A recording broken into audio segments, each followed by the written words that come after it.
Okay, so the other day I reacted to the dark truth behind Lil Jeff's first murders, and a lot of people enjoyed me reacting to it, you know, and I was learning quite a lot from that video.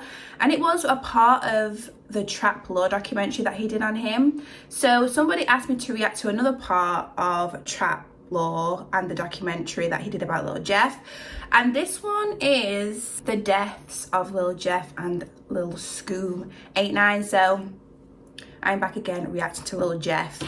If you have any of the documentaries, any of the videos you'd like me to check out, then let me know in the comment section down below. Also jump over to my Instagram and follow me over there so you're kept in the loop, so you know when I'm dropping new reaction videos just like this as well. Also, you can message me, let me know if, you know, there's another part you'd like me to react to or anything like that.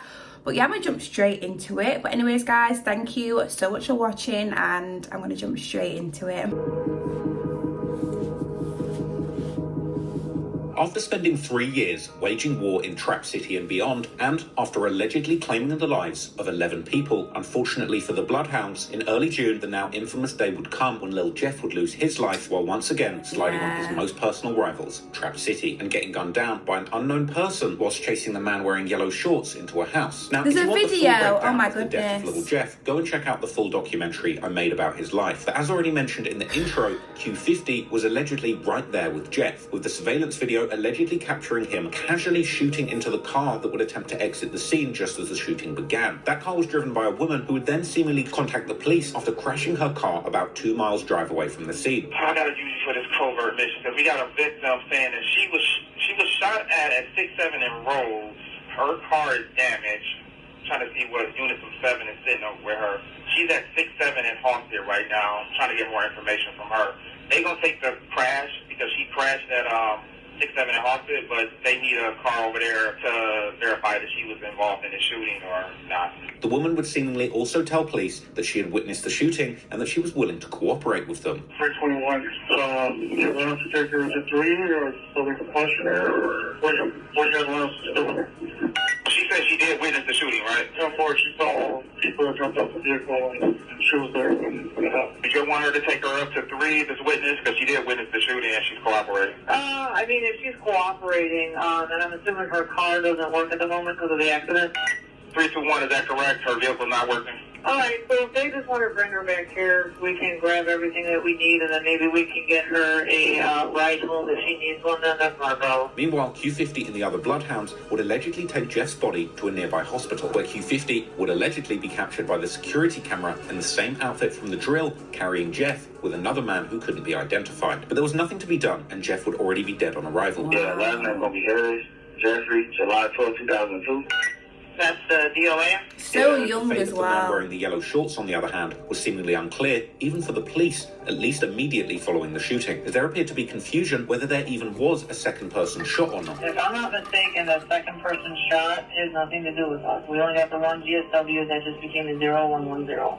Okay, do you guys have know where it originated at, so I can send a district car, or it's not for CPD? When I talked to my car that was at the hospital earlier, they said that there was another officer there, but I can confirm for you and see if they make sure that there's an actual officer there for that second GSW. Okay, so I haven't gotten any more calls from the hospital, but Providence is calling now as well. They want to know what we're doing with the car for my first person shot. Says it's still there, blocking traffic. All right. So the GSW to the chest, clearly that's the current one that we're on, that 324 has for the paper. The other victim was our GSW from earlier from Providence, and then they transported themselves again to UFC. Apparently he walked off and didn't want help. That is that gentleman's car that is left at Providence. He wanted nothing to do with it. He just walked away from us. He wanted no services at all. And then the paper car from that, which is 13, they're going to see if they have maybe a number from somebody who was on scene. They don't know if they do. But other than that, the car was released per the detective. The car is not blocking because I was able to drive past him. But after Jeff's death, the Bloodhounds would react on social media, with Vert saying how he'll cry later, while seemingly implying that now was time for revenge. While Lil Scoom would post how Lil Jeff's death didn't even feel real. Q50, meanwhile, would make several social media posts in the days following Jeff's death, seemingly saying how Jeff had told him that the gang life wasn't going to do nothing but turn him worse, and that he's done crying and will do what Jeff had told him to do. But whether this meant doing music and getting rich, or continuing sliding on the ops, is unclear. Q50 would also say how he and Jeff had done everything together, from girls to robbing to seemingly killing people, and that he's built for this life and will perform for Jeff, as well as making a truly telling post saying how Jeff had died just how he wanted to, chasing his ops. A few weeks later, it would be time for Jeff's funeral, where the Bloodhounds, Drill City, and their affiliates would seemingly be in full attendance, including people like Vert, Scoom, JB Bin Laden, MTV Cash, and the NLMB rapper Big Op. Soon after, Jeff's posthumous album Stepping in Blood would drop, with guys like G Herbo, who would also feature on the album, posting a tribute to Jeff. The album would also drop through Herbo's good friend and fellow NLMB veteran Lil Bibby's Grade A Productions label, foreshadowing how Q52 would eventually sign with the same label. But meanwhile, the Bloodhounds' biggest ops, Trap City, who had allegedly just killed one of the Bloodhounds' most important members in self-defense, would begin to understand that the limelight was also on them now, and they would begin to engage in the beef much more publicly, spearheaded by the alleged... It honestly is sad, like, because he was really young, and I know that, you know, he was about that life and that's what he was doing, but always when I watch these videos, it is always like, just, I don't know, it's just really sad to like watch these, if that makes sense. Let me know in the comments what you think about these when you watch videos like these. Let me know how you feel. Also on them now, and they would begin to engage in the beef much more publicly, spearheaded by the alleged Lil Jeff killer and the leader of the new Unk Gang movement against the young pill-snorting street demons, I Trap Rob, who despite being much more mature and peace-pushing in his overall message, would also post how he can't wait until all the Bloodhounds are dead. One of the alleged Yellow Shorts candidates, Man or Mainski, would post how they stood on business for his little brother, which is likely a reference to Lil, but also saying how they won't stop until the rest of the Bloodhounds are dead. The same message would also appear to be echoed by the young Trap City rapper Tero, who would even release a song with a music video titled Dead Troll, with that title being an obvious reference to Lil Jeff. And in the song, Tero raps how someone thought he was bulletproof but died off the first shot, and that their ops better fall in line because the last guy who tried to slide didn't make it, as well as saying that the dummy died on the hit and calling him Bugs Bunny. Tero would also post a story on his Instagram about how he wants all the Bloodhounds gone and how people's favourite rapper is now pending, which would likely be a reference to Q50 in particular, because about a month after Jeff's death, in early July, Q50 would begin his now much more serious solo rap career, dropping the music video for his new song, Make It Far. The song would start with an audio recording of Jeff seemingly dissing Lil, with Q50 repeating the same lines about the Draco making sure his ops didn't make it out the car. The song would open with what would become Q50's most infamous lyric, where he openly claims to have killed 8 people, rapping, "They like, damn 50, is you really up 8 hats? I would have been up 10, 2 of them ain't checked." And the song would be laced wall to wall with violent bars where Q50 would refer to various ops by name, many of those lyrics having been mentioned earlier in this video. The song had a booming yet haunting beat, which was the exact kind of aggressive but laid-back style that fans of Jeff and the Bloodhounds were now fiending for. Make It Far would quickly garner hundreds of thousands of views in just days, and today it's past 1 million views in less than 2 months. This being something that even Lil Jeff wasn't able to do whilst he was alive, showing that Q50 was now the leading rapper from the Bloodhounds, and also showing that Jeff's death and the infamy that followed as people would learn about his story was now pushing the popularity of Q50's music to completely new levels. Q50 was also clearly making more effort on the mic, and the overall production quality had improved greatly from his first songs. However, despite Q50 grabbing the torch from Jeff as the most lit rapper affiliated with the Bloodhounds, unfortunately, only a few days later, the Bloodhounds would experience another enormous loss, this being one of the other most buzzing rappers associated with their block, as their close friend and affiliate Lil Scoom would be gunned down around midnight on the 7th of July, a few hours after seemingly visiting a house on the 700 block of 89th Place, which is located about an 11-minute drive west from Lil Scoom's hood at 89th and Burley, the house also being close to the old Burnside stomping grounds of Lil Jeff. A security camera footage of this visit would later get leaked online, showing an annoyed and perhaps somewhat nervous-looking Scoom arriving on the porch of the house together with a male friend and 2 other people, one of these being a woman who attempts to let them in the house without seemingly having the keys. If the time on the camera is correct, this would have been around 9:21 p.m. Then, at around 11:50 p.m, the police would get an alert of shots fired near the house that Scoom had apparently visited. We're getting 24 rounds, 655 East 89th Place, multiple shooter, high capacity, and the second shot fired for an additional 7 rounds at the same address, all coming from the side of the building. Soon after, the police would get notified of a man with gunshot wounds sitting in an Uber about a 0.8-mile drive away from the scene. This person, who would turn out to be the friend of Lil Scoom, would tell the police that there's another person shot at the scene of the shooting. However, this is where events turn somewhat strange, because as the officers would seemingly arrive at the scene of the shooting about 6 minutes after getting the first notifications of shots fired, at least one suspect would seemingly still be at the scene and would begin to shoot in the direction of police before running away. 4264 squad, just confirming, do we have a location where that person was shot? Is that you? 362 Charlie, just watch the 6 o'clock. Please. 10-1, 8-9 in St. Lawrence, shots fired at the police, 8-9 in St. Lawrence, shots fired About at the police. 700 East Side 89 place. 700 East Side 89 place. 10-1, they're shooting the police. 10-1, they're shooting at the police, 700 East 89th place, they're shooting at the police. Any more cars over there, 700 East 89th place, they're shooting at the police, 10-1. And anytime police get shot at, there will generally be numerous patrol units arriving at the scene shortly. And this was seemingly no exception, as more police cars would immediately be sent to that location. Unfortunately, soon after this, the police would find Scoom laying on the ground near the possible location of the house seen in that security footage, with several gunshot wounds to his chest. 6-4, another person shot over here. Alright, what is the good address? 727 East 89 place. 727 East 89th place for a person shot. We'll get the ambulance rolling. We got a male, black. He's unresponsive.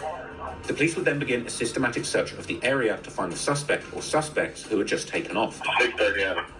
630 Adam. So while they set up a perimeter, just have everybody get 3 to 4 blocks north, south, east, and west as do a systematic search. But then things would keep getting stranger, as the police were then notified that the possible suspect was still on the same street, only about 0.1 miles away from the shooting scene, reloading his gun in front of a building. And for the units on scene for the 10-1, we got another call for the 10-1 at 619 East 89th place on a male black with a white do-rag, dark sweatshirt, standing in the doorway of the building, reloading. He shot at the police. We guys use caution for 619 East 89th place. Is a male black reloading a gun for a citizen wearing a dark sweatshirt with a white do-rag on his head, standing in the doorway. 619 East 89th place. Now, one would think that with all the police seemingly now at the scene, surely this suspect would be arrested promptly, but this was not the case, and the police were still not able to capture him, and they would continue combing through the area, where they would soon locate bullet cartridges at the shooting scene, with at least some of these being rifle rounds, likely indicating that this had been an orchestrated attack, and not, for example, a sudden argument leading to a shooting. Charlie, we got a few rounds in the intersection of 89th and Langley, and there's also rifle rounds in front of 652 East 89th place, just for officer safety. The police would also find out that Scoom and his friend had been able to get in an Uber before the shooting began, with the friend seemingly being able to escape in the Uber, while Scoom would unfortunately not be as lucky, as he would later pass away at the University of Chicago Medical Center, the same hospital where Jeff had been taken. Hey, squad, these 2 people that were shot are in relation in the same area where the shots at the police were. They were picked up by Uber at 701 East 89th Street, so be careful in that area as well. Meanwhile, more calls would keep coming in. There now also being sightings of multiple suspects who had been wearing ski masks right next to the house that Scoom and his friend had seemingly visited, as well as sightings of 2 of the suspects chasing someone on the street. Alright, the description that we got for that 619 East 89th place was a male black with a white do-rag, dark sweatshirt, standing in the doorway of the building. And then we got a second call, 701 East 89th place, for 3 males outside with black Durango, near a black Durango, wearing ski masks, one hand on a gray shirt. What time did that call with the Durango and the 3 guys come out? We got that one, one at 2352 for the Durango and the 3 guys, and then we got another call for East 7 and Cottage that just came out at 3 minutes after midnight. This one said that there was 2 guys with 1 gun. They were chasing someone, a male black wearing all white had the gun, the other male black had on a tracksuit. They ran towards Cottage, 731 East 89th place. As the offenders were standing there, one with the gun was wearing all white. 10-4 was most likely the one that shot direction of the police. Alright, so the male in the black tracksuit and the 1 male wearing all white were most likely the offenders that were shooting at the police. They were last seen at 731 East 89th place for a citizen that called this in. Some time would pass, and the police would then get information from a witness that a car was circling the area, with someone yelling from the car, possibly looking for the suspects in order to pick them up. The location of this sighting once again being only around 0.1 miles away from where Scoom had been found, and the behavior of the driver perhaps indicating that this may have only happened after the suspects had shot at the police and ran away from the scene. Yeah, we were walking around the alley. We heard somebody scream, came out. Witnesses told me that at the 700 block of 90th Street, black car just came, screamed, and then continued driving. So possibly looking for other offenders, trying to pick them up or something, so keep an eye out. Alright, 10-4. All right, so the email I'm seeing over there, 3642 per citizen was walking around the alley, the 700 block of 90th Street. There's a black sedan that's circling the area, screaming out, I guess possibly looking for the offenders to try and pick them up, guys, so use caution. But even with all of this information, no suspects would be captured, and the case seemingly remains open. However, in online rumours, certain people have been connected to the case, particularly a girl called Nene, who some claim to be the fourth person in the porch video who can be seen looking at their phone behind the others. Soon after Scoom's death, screenshots would begin to be posted on sites like Reddit, seemingly showing the girl whose house Scoom had been in, exposing Nene for setting Scoom up, saying how Scoom had come to her to get his hair done, seemingly accompanied by his friend and that girl Nene, who had then allegedly behaved weirdly, sneaking off into the bathroom to allegedly text Scoom's killers. Screenshots would also be posted allegedly showing how Nene was scared for her life now and planning to leave Chicago. And not long after, there would be an update of Nene allegedly posting herself on an aeroplane with the caption, "New Life." However, not everyone on Reddit was buying this theory, and some would argue that Nene was only being used as a scapegoat to distract from the real perpetrators. Other rumours about the murder seem to place the blame particularly on a set called Risky Road, who were located around 104th and Maryland in the North Pullman neighborhood and the far south side area. This is in fact the hood where incarcerated rapper Rondo No. 9 is originally from, and it appears that Risky Road and the Bloodhounds have been having some kind of beef even before Jeff's murder, as one of their most popular rappers called Risky Bands would post some stories in early June dissing Q50 by claiming that he had gotten the Bloodhound member Hothead beaten up in prison. There would also be some rumours that Scoom or the Bloodhounds may have had something to do with one of Risky Road's members getting killed, Scoom's murder then allegedly being a get-back for this. Then, already the following day after Scoom's murder, Risky Bands would make a cryptic post that some Redditors would read as him claiming Scoom's murder. Soon, more rumours would come out pointing the finger at Risky Road, but to be clear, now there is seemingly no credible evidence against Nene, Risky Road, or anyone else for that matter. As Q50 would find out about Scoom's passing the next day, he would simply post WTF on his Instagram story along with a picture of the two together, likely reflecting just how dumbfounded he was to find out he had now lost two of his best friends in just 1 month's time. About a week later, Q50 would drop a music video for the song 333 that also featured posthumous verses from Lil Jeff and Scoom, with the whole song and video recorded before their deaths. 333 would end up getting Q50 his first million views in less than 1 month, and despite all the losses he was facing, Q50 wasn't slowing down, dropping the music video for the song Splash Bros just 2 weeks later, this one now being over 1 million views too. Splash Bros started with another tribute to Jeff, with Q50 saying "Long live King Draco" and saying rather menacingly "Long live my brother, he probably killed your brother." And the track had back-to-back violent bars all about specific crimes, which we've already discussed earlier in this video. Now, Splash Bros is one of my favourite Q50 songs and has a surprisingly upbeat melody and beat. Was he sniffing? What's he sniffing? Now, Splash Bros is one of my favourite Q50 songs. It has a surprisingly upbeat melody and beat, which comes in stark contrast to Q50's violent lyrics, making for a uniquely bipolar listening experience that gets you in a mellow mood until you tune in and listen to the violent disrespect that is actually appearing in the lyrics. Q50 was now one of the hottest artists coming out of Chicago, but unfortunately, there appeared to be some internal friction within the Bloodhounds, as the fans would soon notice that Q50 had seemingly stopped following Vert on Instagram. Vert would also make a post saying that he doesn't have a manager, which would make some people seemingly think that he had been dropped by the same management that was now handling Q50's career. Soon, Reddit would be filled with different theories as to why the two begun beefing. Some were claiming that Vert was being too close with his old friends from Trap City, as there would even be an alleged phone conversation between Vert and Jeff that would be leaked, where Vert would appear to say that he missed his friends from Trap City, which Jeff would surprisingly agree with, before Vert even seemingly saying that they were now even with Trap City, which seems to point to the murders of Z Money and the revenge killing of Lil. What we gonna do? We gonna, we got that low on. Ooh, food, you know? The real one. So look, man, but look, I'm not gonna get at nobody. Look, that's but look, I'm just talking to my peoples. But look though, like, I ain't gonna lie, I missed the hood for we not finna be killing each other, none of that, folks. I mean, really, I told you, send me that DM. On my about what is still love, is still blood. Yeah. Cause it is what it is, though, cause they got me fucked. If you really think about it, oh, what though, that's evil. Others, on the other hand, would resort to trolling, with a rather random meme about Vert smelling bad taking off on Reddit and social media like wildfire, as people would begin to make funny posts about other Bloodhounds supposedly reacting to Vert's funky odour during interviews and music videos.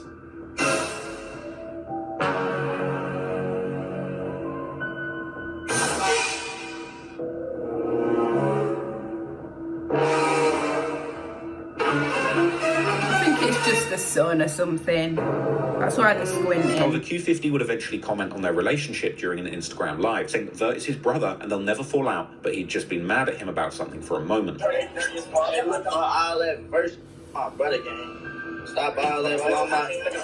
I'm not into it, my brother, man. What's wrong with y'all, folks? My damn. That is my brother gang. Yeah, never fall out over shit. I just was mad at folks for a little bit, that's all. It seems that the two are back on good terms now, and Q50 is back following him on Instagram. Meanwhile, in late July, Q50 would be arrested, sending the Reddit and social media into a frenzy, as people thought that he was finally getting caught up for all the murders he was claiming in his songs and on social media. Things would be particularly confusing, as people would take his seemingly earlier 2023 charges from CPD's website, but apply them to the latest arrest, even though the Cook County Sheriff's website that lists his recent arrest doesn't include any details about his charges. People would also get confused by the fact that he had no bond, thinking that this was a sign of how serious his charges were, without realizing that Illinois had in fact ended the cash bail system already in September 2023, this in fact happening even before Q50's first arrest later that same month. Even Q50's ops were rejoicing, with one Trap City member posting, "Let's see if you can fight," together with Q50's mugshot, while a 9-5 mob member would post how he's going to do something dumb just so he can get into the county jail to fight with Q50. But then, strangely, only a few days after his arrest, Q50 would be back in the streets like nothing had happened. And only about a week later, he would drop another song with a music video aptly titled First Day Out. The music video beginning with pictures of social media posts about his arrest before showing him walking out of the Cook County jail. Q50 would then begin his verse using his now trademark catchphrase, "They like damn 50, whilst commenting on some of the wildest rumours that he had been arrested for a murder, saying his ops wished he was in jail for longer because they'd hate to see him free. He would then continue his other new trademark style by dropping names of numerous ops that the Bloodhounds had allegedly done something to, such as a Trap City member called T3, who Q50 would claim had gotten hit with a switch, another Trap City member called VI, who he would claim had gotten his kit or jewellery taken from him, and then of course a reference to murdered Trap City member Lil, as well as throwing a bonus diss towards the recently killed member of the 800 set called TJ, who had been beefing with the Bloodhounds before his death. Q50 would also seemingly diss TMC Slide and a rapper called Trey Trey, or FBG Trey Trey, but this FBG isn't standing for FBG Duck's Flyboy Gang, but actually the Free Band Gang, as Trey Trey was also signed to none other than Atlanta auto-tune legend Future, before he and his friends would get into a deadly shootout on a freeway that would end in a crash, causing Trey Trey to lose his life in August 2023. Trey Trey was allegedly affiliated with a set called 10 Gang, also known as JMG or FBE, who were affiliated with some of the Bloodhounds' biggest ops, such as 8 Trey Mob, Evans Mob, and 9-5 Mob. Q50 would also aim his disses towards Lil Scoom's alleged killers, as he would rap how it's long live Scoom and how he's going to kill a girl. This being a rather obvious diss towards that girl Nene, who had allegedly backdoored Scoom. This would also be around the time when many of Q50's old and new songs would begin leaking. One of these being a song titled Grade O, where Q50 would now aim his disses towards the Risky Road set, who had allegedly been the gunman behind Scoom's murder, rapping how he's driving through the hundreds trying to shoot a Risky Road member. The hundreds being an area in Chicago's South Side named after the street numbers that are literally in the hundreds, such as the 104th and Maryland that the Risky Road set claimed. The music video for the First Day Out song would once again gather hundreds of thousands of views, and it seems that Q50 is now well on his way to becoming the next big thing out of Chicago. But with the amount of dissing that he's doing and the enemies that he's making, it truly seems that him staying in Chicago can only end one of two ways. Bloodhound Lil Jeff left a menacing legacy in drill music in an incredibly short space of time. His brash claims of 11 bodies, which were seeded in his genuinely good rap songs, will likely fuel all kinds of theories and comparisons for years to come. But it's the way that Jeff lost his life that truly solidified his disturbing legacy, dying on camera trying to kill someone in their own home, just like he'd rapped about for the whole world to see. Lil Jeff truly lived what he rapped. Ultimately, his story ended in a way that was entirely predictable in hindsight. But the case of Q50, on the other hand, is much more perplexing. The fact is that his son who is with? I can't really see those photos. They're quite small, but don't know if that's... I don't know if...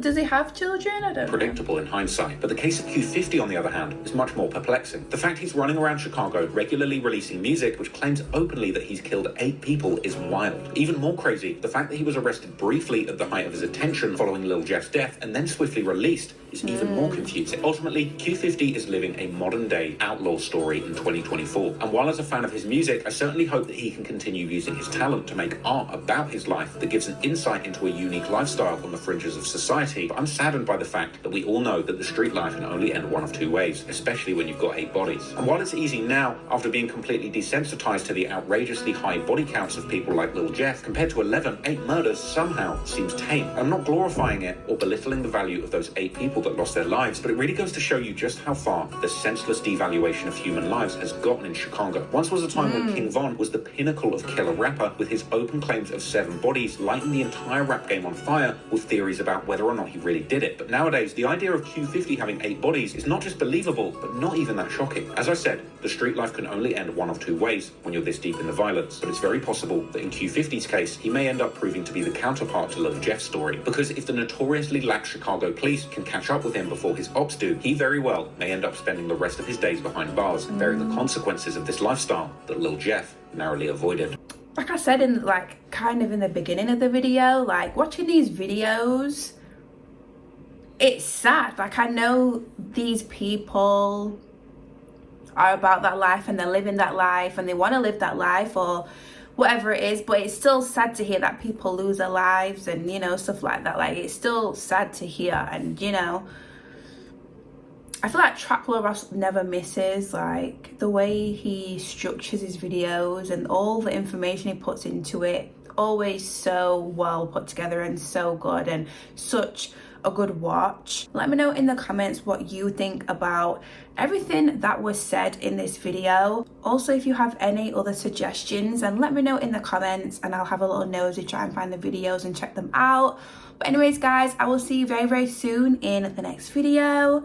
Bye.